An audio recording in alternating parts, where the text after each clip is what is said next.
You're listening to a Frequency Podcast Network production. Even if you've been lucky enough to never need it, we've all been conditioned to know what to expect when we dial 911. 911, what's your emergency, please? And that is what most people get. But in Canada right now, most people isn't all people. All lines are busy. Please hold. The most recent alarm over 911 failures was sounded in Brampton, Ontario, where a family was subject to a home invasion. One member was able to hide in a bedroom and dial 911 and had her call placed in a queue. By the time they finally got through, the invasion was over, the attackers long gone. In Toronto recently, multiple witnesses to a collision that left a motorcyclist badly injured all tried to get through to 911, with no luck. This is not just an Ontario issue. Communities across the country have struggled to answer 911 calls in recent years, for a number of reasons, and sometimes that has forced family members to drive relatives suffering heart attacks or other major medical issues to the hospitals themselves, rather than wait for an ambulance. So what's happening here? Just how often does someone find themselves on hold with 911? What should you do if it happens to you? And why, as every other service moves well into the digital age, is 911 still totally analog? I'm Jordan Heath Rawlings. This is The Big Story. Graeme Frisque is a reporter for the Brampton Guardian and Mississauga News. Hey, Graeme. How you doing, Jordan? I'm doing great. Thanks for finding time for us. Oh, thanks for having me on. Why don't you just start by telling us what happened to the Deal family in Brampton when they called 911 back on July 1st this year? So yeah, it was about 3:15 and 3:30 in the morning. The Dial family, Nia and Jolly, and his parents were fast asleep. Suddenly, 5 masked men busted through their front door. One had a gun and basically tore through the house and wanted cash, jewelry, and the keys to their car. And during this event, while this was happening, the mother-in-law, she was in her room. She tried dialing 911 and was put on hold and then was interrupted by one of the assailants and had to hide the phone. That phone, at that point, that call ended. And then after that, after the whole incident, after the suspects had fled the scene, Neil tried to call 911 2 more times, and both times she was put on hold. And one of the times she said it was for 9 minutes. So yeah, it was a pretty harrowing experience hearing the family tell that story. And that's sort of what started off the whole coverage of this 911 situation that we have going on in Peel region and I know other places across the country as well. This is really scary because obviously when people call 911, they're either in an emergency situation or even if it's not quite an emergency, in serious distress. What did the police service say about this kind of failure? They basically said that it's becoming a regular occurrence and that people should be prepared to possibly be put on hold. They've said that there's basically in Peel region anyway, the number of calls to 911 has increased 76% over the past 5 years. They said that they get about 1,800 to 2,200 calls per day, and 40% of those are non-emergency or accidental dials. So it's something they're trying to deal with. It's something they're trying to work through, but it's a serious problem right now. Leaving aside this one incident, which is obviously terrifying, when you say it's a regular occurrence, or when they say it's a regular occurrence, what are we talking about here? How common is this? And what are the common kind of lengths of delays? Because I'm sure there are a lot of people listening right now thinking this is kind of unacceptable. They haven't released any specific statements or any specific numbers about how often people are put on hold and for how long. But the chief recently said that the average hold time is up 450% over the past 5 years. So, and that's coming directly from the chief of police in Peel region. So, another example, Ward 2 Councillor Alvin Tejo, his father had actually fallen off a ladder while doing some work on the house and broke his arm and severed an artery. The way he told us the story was that his brother was there at the time and called 911 and again was put on hold and was on hold for so long, he just decided to drive his father to the hospital himself, to the emergency room himself. And once he got to the emergency room, still hadn't had an answer from the 911 dispatchers. And so at that point, he hung up because they were at the hospital. Well, it was another 10 minutes before they called back. So that's another concerning example of sort of just what's going on here. Why are there so many more calls to 911 here? You know, this is a populous center of the country. It shouldn't be an issue to be able to answer calls quickly. This is not, we can talk about rural versus urban in a minute. This is not rural Canada. This is like right next door to Metro Toronto. Where are these extra calls coming from and why can't we screen them out? Yeah, there's about 1.5 million people in Brampton and Mississauga alone. What's happening is like Brampton's especially, it's the fastest growing city in Canada. So that's part of the problem is just a massive explosion of population growth and infrastructure just not keeping up with it. And this is just another example of that on top of healthcare and on top of housing and all these other things. It's just that the funding and the infrastructure isn't keeping up with demand.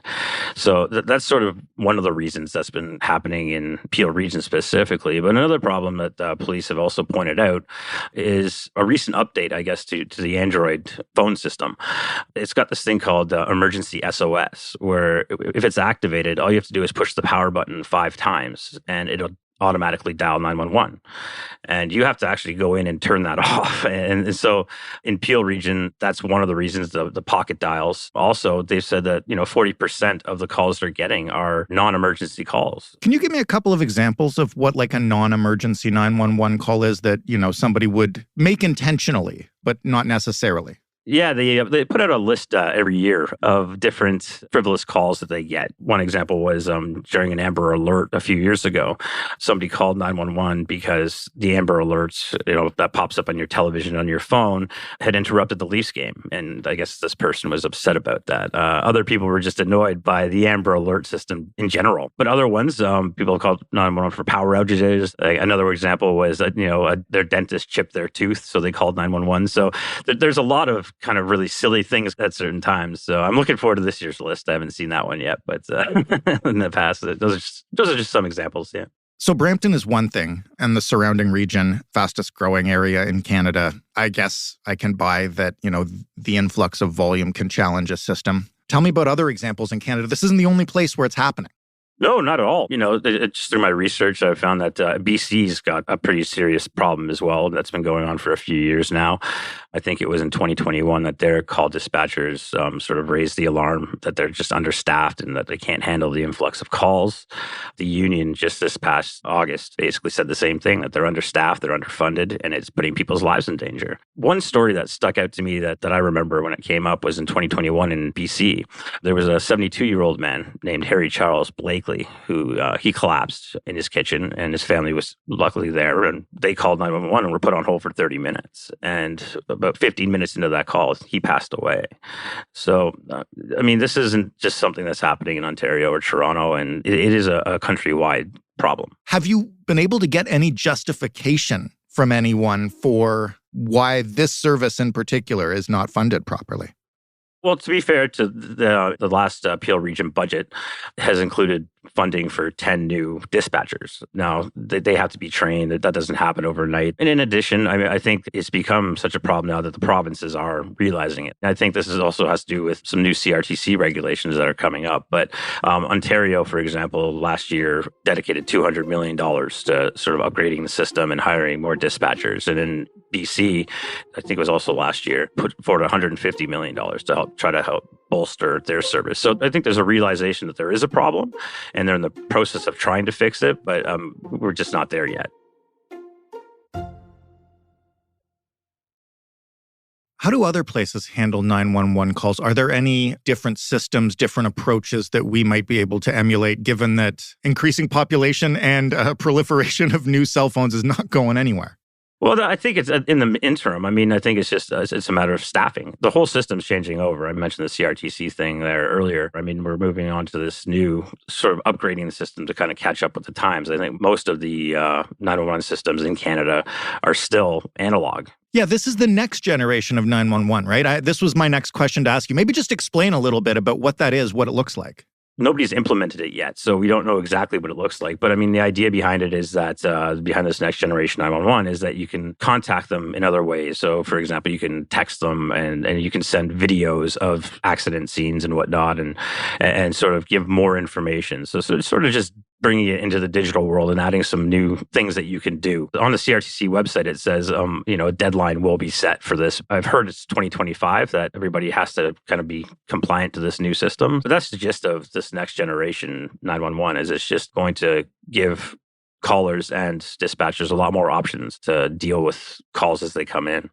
Do you have any advice either from the police, the municipality, or just from people you've talked to for what people should prepare for? I know obviously it's difficult to think about preparing for a time that you might need to call 911, but like what kind of wait time should people expect? What should you do if you end up placed on hold with 911? Like any advice? The way that most of them work, they don't put you on hold. It's basically just you're put into a queue, Right. sort of like when you call Rogers or something like that.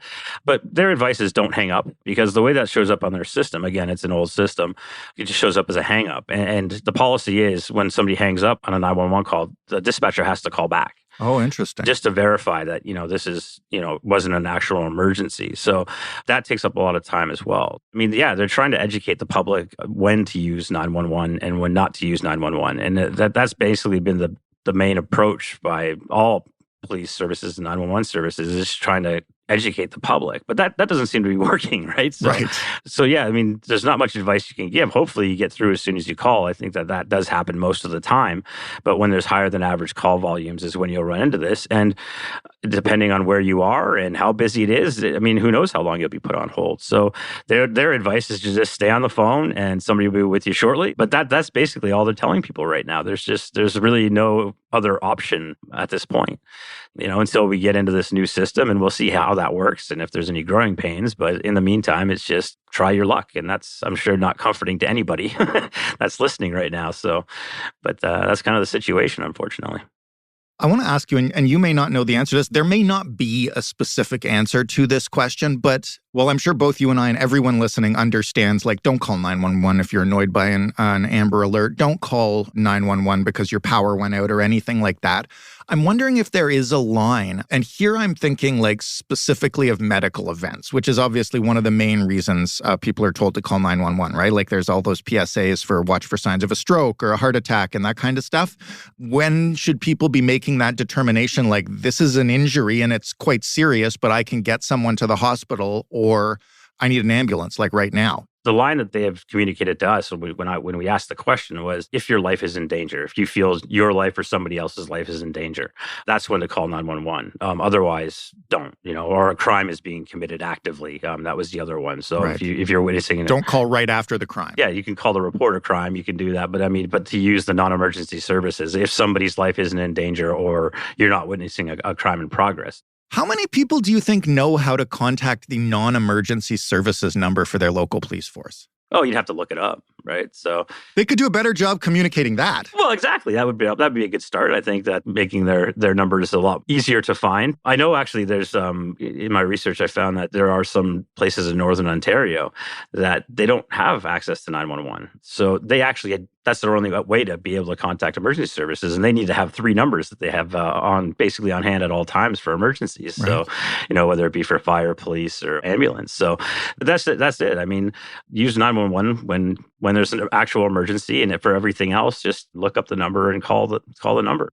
And people, I guess, should hope that there won't be any delays, but be prepared perhaps until, I guess, 2025, when we're hopefully equipped to move to the next generation? Yeah, but even the next generation, all the technology in the world isn't going to, help if there isn't enough dispatchers, right? So, I mean, I think that's the main thing that I think governments need to focus on, is to make sure there's enough people there to take the calls. So we'll see how this all plays out. It sounds like they're putting some money towards it, but you know how government works. Yeah, you cross your fingers and wait and see, which is apparently what you do now if you call 911. Yeah, in a lot of cases, that seems to be the case right now. And people are pretty upset about it, and rightfully so. Graeme, thank you for walking us through this. I had no idea this was happening. It must be terrifying if it happens to you, and thanks for telling us about it. Thanks for having me on. Graeme Frisque of the Brampton Guardian and Mississauga News. That was The Big Story. For more, you can head to thebigstorypodcast.ca. You can get in touch with us always on Twitter at The Big Story FPN, via email, hello@thebigstorypodcast.ca, and on the phone.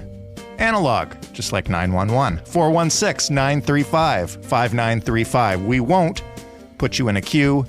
We also won't talk to you. You just get to leave a message. The Big Story is available in every single podcast player and, of course, on smart speakers. Just ask them to play the Big Story podcast. Thanks for listening. I'm Jordan Heath Rawlings. We'll talk tomorrow.